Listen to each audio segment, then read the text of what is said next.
Okay, let's take a look at some more examples.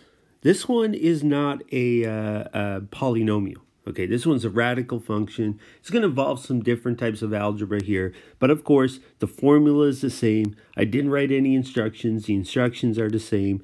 Let's do this. Let's calculate the limit as x approaches 0. So we have h as my denominator. That doesn't change.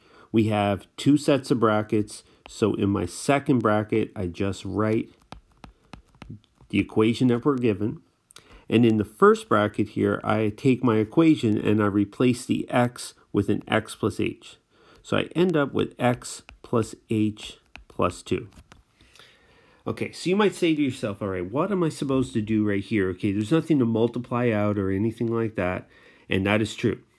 And in fact, okay, in this particular example, these brackets aren't really helping any. Okay, there's nothing to distribute. So I'm just going to get rid of these. Doesn't really matter if you have them there.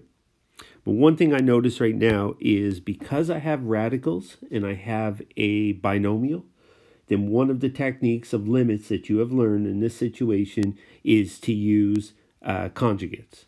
So let's do that.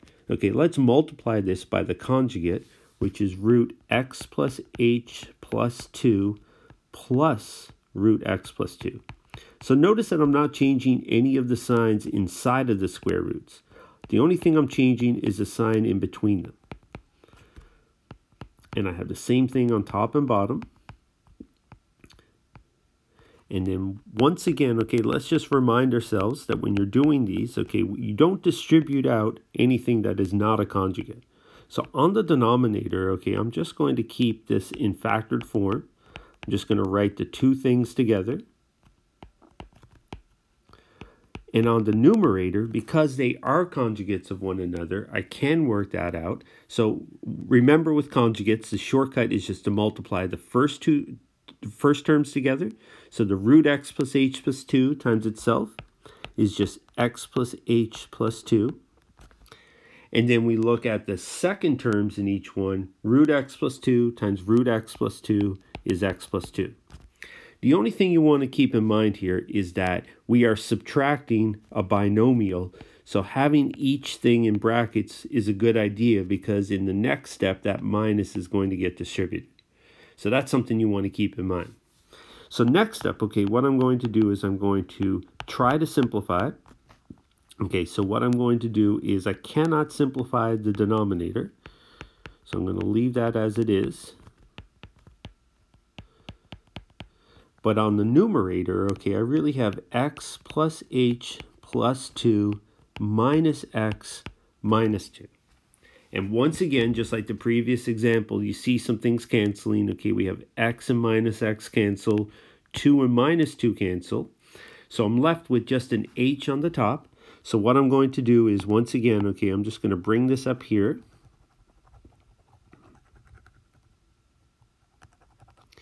So I'm going to continue up here, and I have to keep writing limit until I plug in the number. And I have just an h on top, and I have an h on bottom. And those h's can cancel. Okay, that's what's going to happen here, all right? You're going to end up canceling those h's. So they cancel. And remember that if something cancels entirely on top or bottom, it's not a 0, it's a 1. So what we have is we have the limit as h approaches 0 of 1 over root x plus h plus 2 plus root x plus 2. And at this point, okay, you can plug in a 0 for h, and it's not going to give you a denominator of 0. Okay, if you plug in a 0, which we can do now, so if I'm plugging into 0, I do not need to write limit anymore. So I'm going to have 1 over root x plus 0 plus 2 plus root x plus 2. And of course, 0 plus 2 is really just plus 2. So I really have 1 over root x plus 2 plus root x plus 2. And you can simplify that as 1 over 2 root x plus 2. If we're adding two roots that are the same, okay, we just double it. So we have that much there, and this is an acceptable answer. Another way of writing this answer is to rationalize the denominator. So if you get a different answer in an answer key and you want to make sure that it's correct, okay, I think this answer that I have here is fine. Or we can rationalize by timesing by root x plus 2 times root x plus 2, and then you would wind up with root x plus 2 on top over 2 times x plus 2. Either way, we have a correct answer.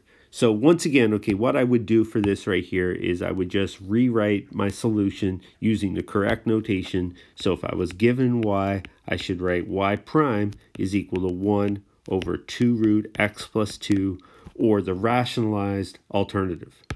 And away we go. We have calculated that question right there. Next up, we are going to take a look at a rational function.